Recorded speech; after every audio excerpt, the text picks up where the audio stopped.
देखिए, शायद इस मेले में जितने भी स्टॉल लगे हैं, हमारी तो एक ही विनती है कि अगर ये अपनी एकता का परिचय इसी तरीके से धरातल पर दें तो निश्चित तौर पर बाबा साहब अम्बेडकर जी का सपना पूरा हो। ये सिर्फ ये नहीं कि जयंती और पुण्यतिथि के दिन ही हम बाबा साहब को याद करें।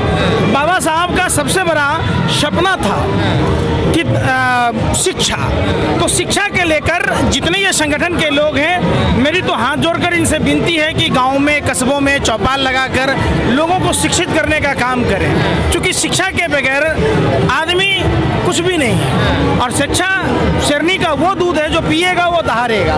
मौजूदा सरकार में जिस तरीके से आउटसोर्सिंग के बहाने खास करके आरक्षण को खत्म करने की कोशिश की जा रही है, इसके लिए यहाँ उपस्थित तमाम संगठनों को सड़कों पर आना चाहिए।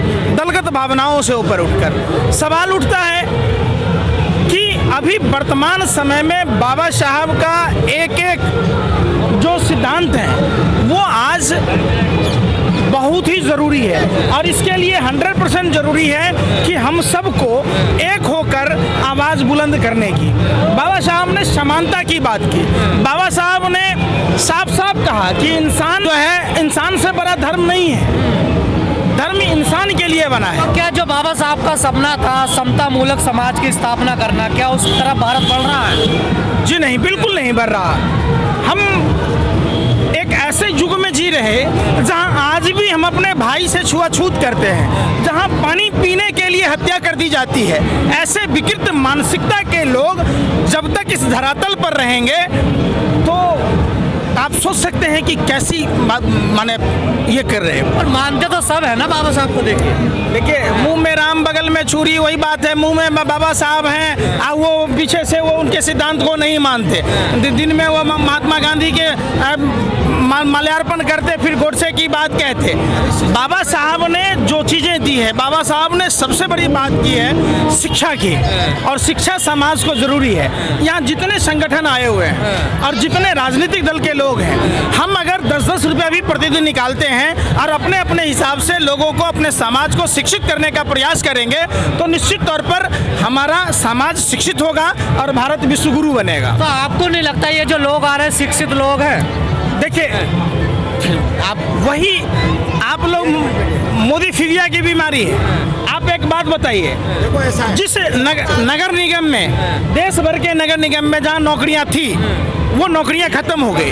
एक परिवार में एक आदमी को नौकरी मिलने का मतलब है उसकी 2-3 पीढ़ियां संवर जाती है। तो आज अगर ये मौजूदा सरकार आरक्षण खत्म करके आउटसोर्सिंग के द्वारा नौकरियों पर रोक लगा दी तो उस परिवार का क्या होगा, उस परिवार के आने वाली पीढ़ी का क्या होगा, इस पर चर्चा होनी चाहिए, इस पर विचार करना चाहिए लोग। निश्चित तौर पर ये हक की बात है, और संविधान में जो हमारा फंडामेंटल राइट है, इसके लिए हम सरकार से आंख में आंख डालकर बात करें और समाज के उन नेताओं को जो अपनी जाति के नाम पर, समाज के नाम पर नेता तो बन जाते हैं और नेता बनने के बाद वो गूंगे और बहरे हो जाते हैं, उनको भी सबक सिखाने की जरूरत। तो क्या आपके भी बाबा साहब नेता हैं? मानते हैं? क्यों नहीं मानते? हम भारत में नहीं रह रहे। एक टारगेट कर दिया गया ना कि इसी समाज के बाबा साहब नेता। देखिए, ये चंद कुत्सित मानसिकता के लोग हैं। अब इन्होंने भगवानों को जाति में बना दिया, महापुरुषों को जातियों से जोड़ दिया।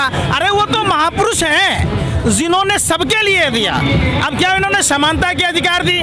बाबा साहब का संविधान क्या ब्राह्मण यूज नहीं करेगा, क्षत्रिय यूज नहीं करेगा, मुसलमान यूज नहीं करेगा, सिख यूज नहीं करेगा? ऐसा नहीं है। देखिए, देश का संविधान बाबा साहब ने दिया है, और ये बातें अगर आप लोग करते तो हम समझते हैं कि शायद आप आरएसएस के एजेंडा को चला रहे हैं। बाबा साहब सबके हैं, बाबा साहब देश के हैं और हम देश के हैं। तो फिर ये कौन लोग हैं जो रात के अंधेरे में बाबा साहब की मूर्तियां तोड़ते हैं? ये वो लोग हैं, गोरे अंग्रेजों की नाजायज औलादे हैं, जो नहीं चाहते कि देश आज़ाद हो, देश में अमन भाईचारा हो, देश में छुआछूत खत्म हो, पाखंड खत्म हो। क्यों तोड़ रहे हैं आप क्यों तोड़ रहे हैं? आपको उनके किन विचारों से असहमति है? आप ये तो बताओ। आखिर बाबा साहब ने आपका बिगाड़ा क्या कि आप मूर्तियाँ तोड़ रहे, स्याही फेंक रहे? ऐसा तो कुछ भी नहीं है। वो कहीं ना कहीं फ्रस्ट्रेशन के शिकार हैं और विकृत मानसिकता का वो परिचय है। मूर्तियाँ से इनसे ना कोई ज़रूरत नहीं है पूजने की। बाबा साहब का ये कहना है, बाबा साहब को एक शिक्षित बनो। और अभी हमारा समाज बौद्ध धर्म को लेकर के केवल 5% आदमी भी नहीं है, 5% आदमी भी नहीं है। क्या है कि हाथ में कोई कलाइयाँ बांधते हैं, कोई पूजा करने जाते हैं, कोई कहाँ करने जाते हैं, मतलब अंधविश्वास में है ही नहीं लिप्त है। हैं। हाँ, वो बौद्धिस्ट है ही नहीं है। बौद्धिस्ट बनने के लिए आत्मा को अंदर से जगाना पड़ेगा और एक दृढ़ निश्चय करना पड़ेगा कि हमें इस भगवानों से या इन डुप्लीकेट जो चीज़ है इनसे कुछ नहीं मिलने वाला। हम बाबा साहब के मिशन को समझें और बौद्ध धर्म को केवल समझ के चले। एक प्रकार से मूर्ति पूजा या कोई भी चीज़ की कोई जरूरत नहीं है। अभी आपने देखा होगा कि वहाँ इतनी 1 किलोमीटर लंबी लाइन लगी हुई है, तो कोई बात नहीं है, लंबी लाइन से इस भीड़ को देखकर आपको लग नहीं रहा अभी तो 9 ही बजे हैं, इतनी भीड़ है। मेरा उद्देश्य ये है भाई जी कि क्या मतलब हमारे मिशन के मतलब शिक्षित होना बहुत जरूरी है और ये मंदिर और ये इन चों से छुटकारा मिलना जरूरी है। बाबा साहब का मिशन ये है। अगर मंदिर को भी माने और बाबा साहब को भी माने तो चलेगा। मंदिर किस लिए माने? कौन बैठा है उसमें ये बताइए आप। मंदिर में कौन बैठा है? मंदिर जाने से कोई कभी किसी का भला हुआ है? क्यों भला नहीं होता? बिल्कुल नहीं भला हुआ, 1% भी भला नहीं हुआ। सिर्फ आदमी अंधविश्वास में डूबता है और अंधविश्वास में डूबना अपने के मतलब समय का अंत करता है वो। जी पंकज जी ठीक कह रहे हैं क्या ये? देखिए, भगवान बुद्ध के जो पंचशील के सिद्धांत हैं, लोभ क्रोध निंदा, इसके अलावे भी और दो भी हैं। तो आप समझिए कि निंदा करना तो भगवान बुद्ध ने पहले ही मना किया है, क्रोध मना किया है, तो हम क्यों कर रहे हैं? हमें करना क्या है समझिए। बिहार के बोधगया में महात्मा बुद्ध को ज्ञान प्राप्त हुआ। हमारे यहाँ सभी धर्मों का समावेश है, हर आदमी की मानने की आज़ादी बाबा साहब ने खुद दी है। हम बेहतर कैसे हों, हम अपने समाज को बेहतर कैसे करें, हमें दूसरे पर आक्षेप करने से अच्छा मैं समझता हूँ कि कैसे हम अपने समाज को डेवलप करें। और जो भगवान बुद्ध ने और जो बाबा साहब ने बताए हैं, जो शांति का पाठ पढ़ाया है, जो अहिंसा का पाठ दिया है, जो उन्होंने भाईचारे का, क्रोध नहीं करने का, निंदा नहीं करने का और अपने आप को शिक्षित करने का, संगठित रहने का, जिस दिन हम शिक्षित होंगे, संगठित रहेंगे, हमारा समाज निश्चित तौर पर बेहतर हो। जी क्या संदेश देना चाहोगे? मैं ये कहना चाहता हूँ, सारे धर्मों में कुछ ना कुछ बुराइयां हैं। मैं किसी की अवहेलना नहीं करना चाहता, लेकिन उसमें सुधार तो वो कर सकते हैं। बिल्कुल, बुराई मत करो, लेकिन वो खुद अपने धर्म में सुधार कर सकते हैं। लेकिन मेरा तो मेन मकसद है शिक्षित बनो, संगठित रहो, संघर्ष करो। ये बाबा साहब ने सिद्धांत दिया था।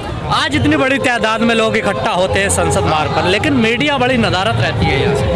एक्चुअली मीडिया दिखाना नहीं चाहती बाबा साहब के मिशन को।